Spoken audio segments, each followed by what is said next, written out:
Sorry about this, Stuart, but we have to start with what was a pretty shambolic weekend for VAR, wasn't it?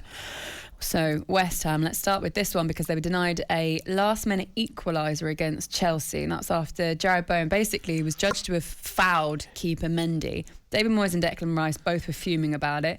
Both of them kind of saying, look, we can't come out and say exactly what we want to say, but here's the gist of it. And yesterday, Liverpool legend Graham Souness, he was back alongside Jim White and Simon Jordan at the 10 a.m. slot. He's actually convinced that Jarrod Bowen did foul Edouard Mendy in the build-up to the equaliser. Have a listen to this.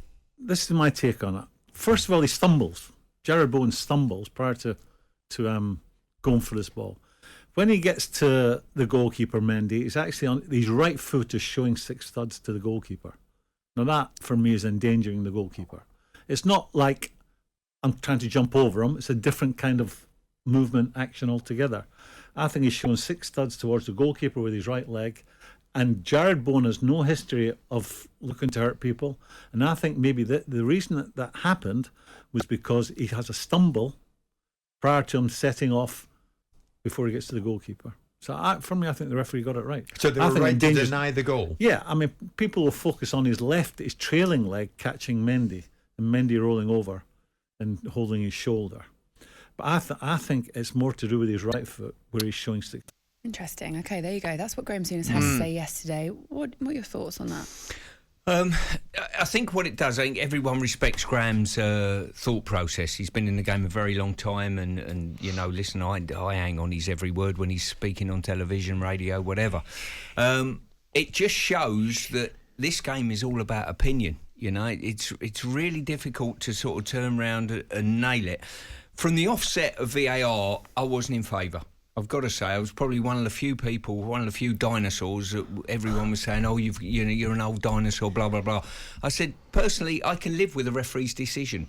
What I struggle to live with is when a referee at Stockley has seen it a few times and still comes up with a decision that I can't get my head round, to be honest with you. I thought the decision at Newcastle was probably worse than the one at Chelsea, personally. You know, the push.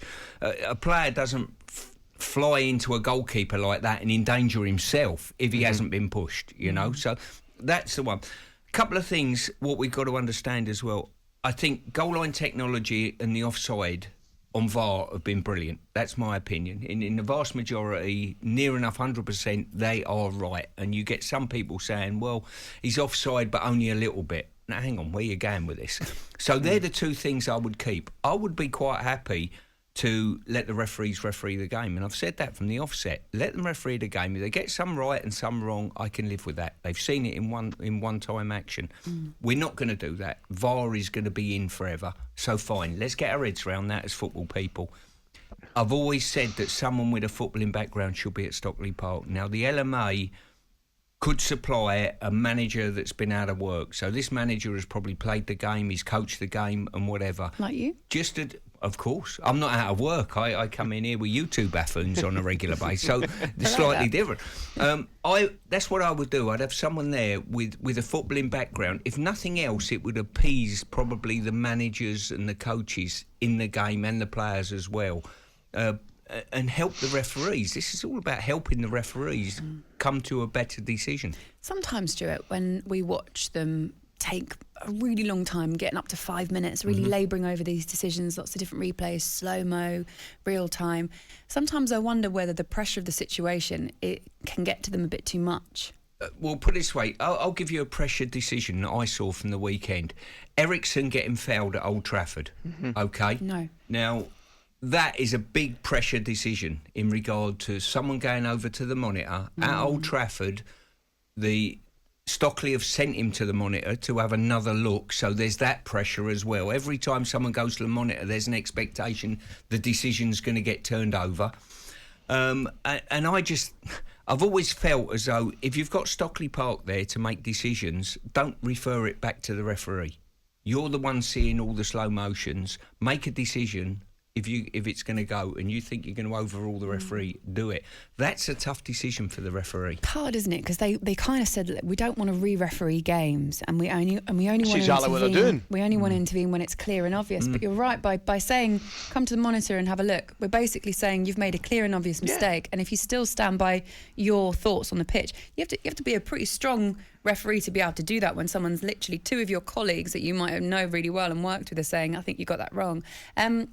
Quick one, if you were the VAR, would you have said that Jared Bowen did foul the keeper? No, I would have. I've not seen a foul there personally. It's a goal all day, man. I saw a pushing incident at Newcastle. Yep. And I would have allowed the goal or given a penalty personally. Exact out of those same. two. I think sometimes with the VAR, Laura, that we've got to go at it with a mentality of not trying to crucify the referees. We've got to go and try and support them. And sometimes everyone's got up in arms this weekend with a real critical eye. Okay, which is fine. But we need to do it with a mentality that's saying we need to support these people and how can we help them. talkSPORT Breakfast with Laura Woods. Monday to Wednesday mornings 6 till 10. On AM, on DAB, via the talkSPORT app and on your smart speaker. talkSPORT.